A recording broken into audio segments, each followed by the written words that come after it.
Hey guys, what's up? In this video, I'm gonna show you how to change screen recording setting in Redmi Note 13. So for this feature guys, first of all, pull down the status bar and as you see, we have icon of video here. So by the way, this is a screen recording. So just long press on this icon and this type of interface will appear. Now, as you see, we have a lot of options here like resolution. So we can change resolution from here. Video quality from this section. Talking about orientation, so it will be auto, portrait and landscape.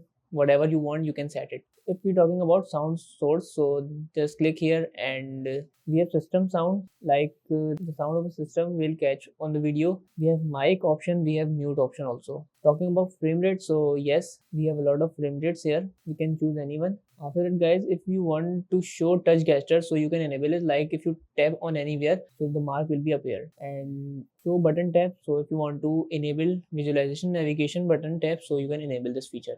So that's are the screen recording settings, and that's how we can change screen recording settings in Redmi Note 13. So that's it about the video. If this video helped you guys, kindly like the video and follow us for more tips and tricks. See you guys in the next video. Take care.